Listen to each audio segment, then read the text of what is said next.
Hello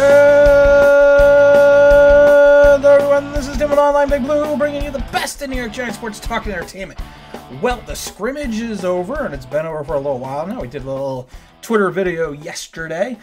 Today we want to talk about some Giant news that came out from the scrimmage, and we kind of want to just briefly talk about some players that may have helped their case and some players that may be having more of a difficult time now making the roster with the cuts downs being September 5th. First of all, Javon Leake was released today, which I find extremely interesting because he didn't have a horrible scrimmage.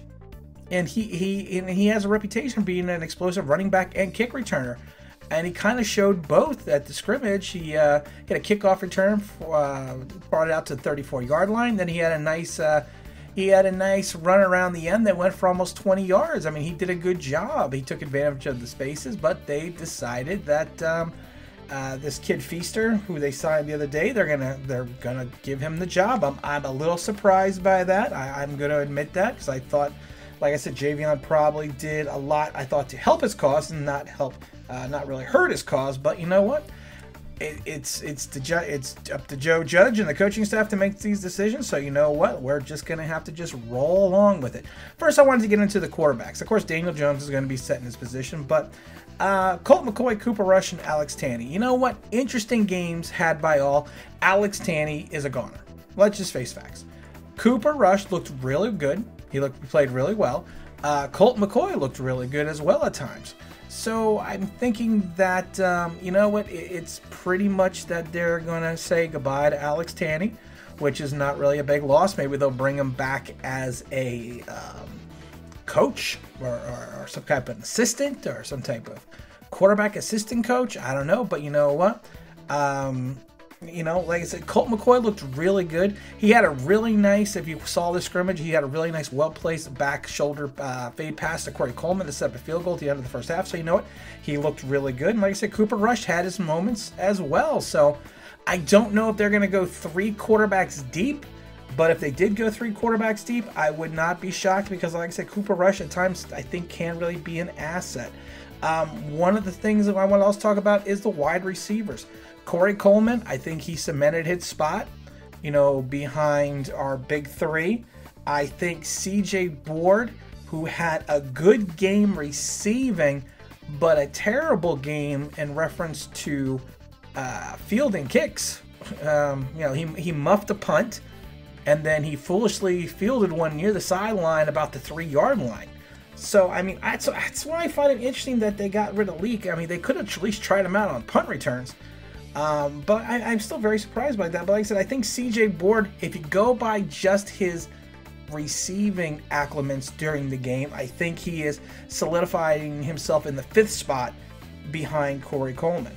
Now, David Sills and Benjamin Victor did not help themselves at all today, or yesterday. Both of them had some issues. Both of them had some passes that were catchable that were dropped. You know, I'm not going to say it's a nail in the coffin for both of them, but you know, it's interesting that you have guys that, like I said, you would think at this point in time, as a rookie in a scrimmage like this, out of all the game time and practices that you've had recently, I know that not much in the past, but you think these 2 guys would excel, and I'm a little disappointed in both of them. So we kind of have to wait and see what happens. And the linebacking core, you know what, Devontae Downs, you know what, the kid looks good. I can't, if he won a spot right now, I would not be shocked. He looked good, he moved well, he played well.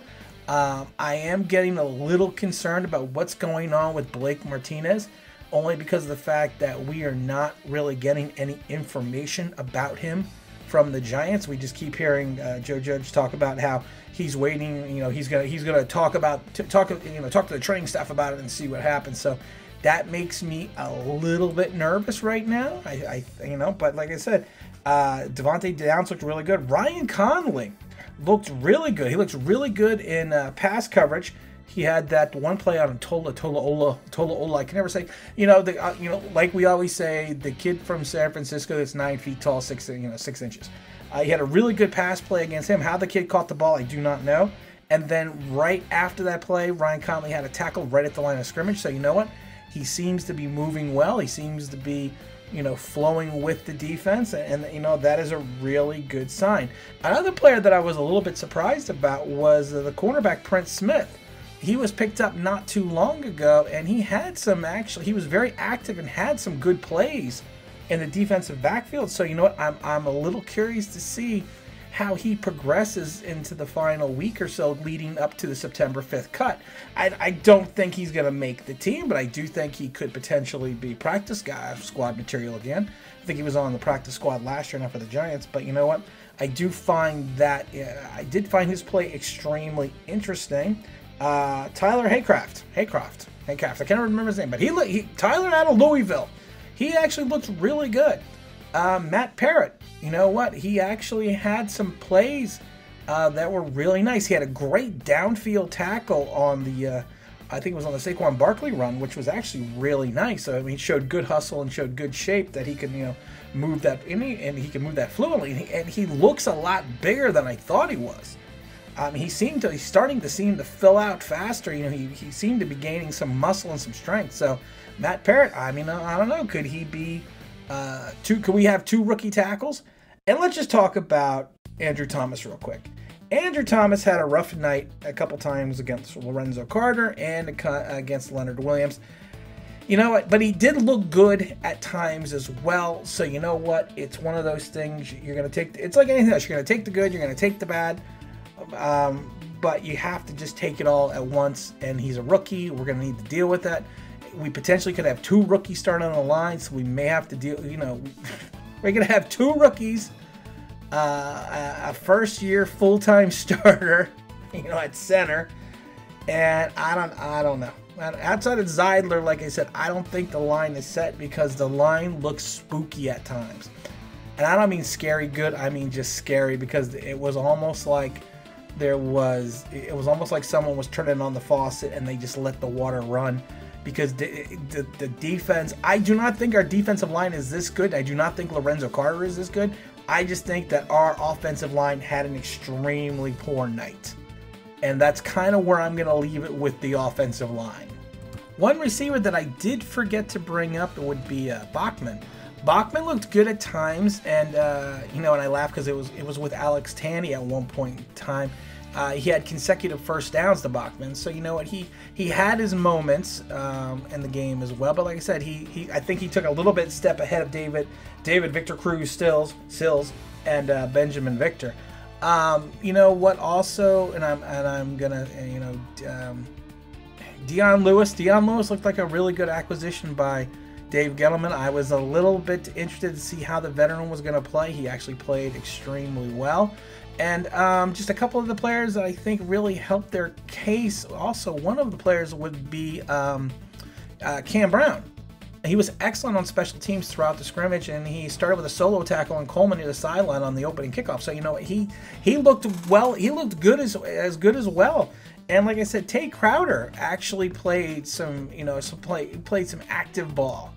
You know what? And like I said, he is Mr. Irrelevant, but like I said, he really did play, and he kind of really took advantage of the extra snaps that he got from the absence of Blake Martinez. So I mean, like I said, there's a lot of guys right. Oh, and Grant Haley. We got to talk about Grant Haley. Whoa, this is Tim with Online Big Blue bringing you the best of New York Giants sports talk and entertainment. But you know what? We're not going to end this show right here. I don't know what we're talking about right there, but I don't know why that popped up. But Grant Haley had flashes and moments. He broke up a pass, but he also looked bad on a couple coverage plays. Could he? I'm thinking with us losing Xavier McKinney, with Love going back into the safety position, I would not be shocked if Grant Haley was backing up Holmes at the safety position and they moved Mr. Darnay Holmes into the slot corner or even potentially into the starting corner position, because honestly, Corey Ballantyne did not look awesome. But like I said, there are a lot of players right now that I think excelled, and I think there are a lot of players that, did not help their cause. I am shocked by the Javon Leake getting waived. Maybe they bring him back at some other point in time. Because like I said, we're still going to need someone to return kicks, and we're still going to need someone to return punts. And what I saw from the punt return game, it was a little scary and dicey at times. But you know what? Again, like I always said, we got to trust the coaching staff. We got to kind of go from there, and we kind of move forward and see what happens. And again, this is Tim with Online Big Blue, bringing you the best in New York Giants sports talk and entertainment. And as always, if you could like, if you could subscribe, if you could ring that bell, I think you know what that means. That'd be awesome.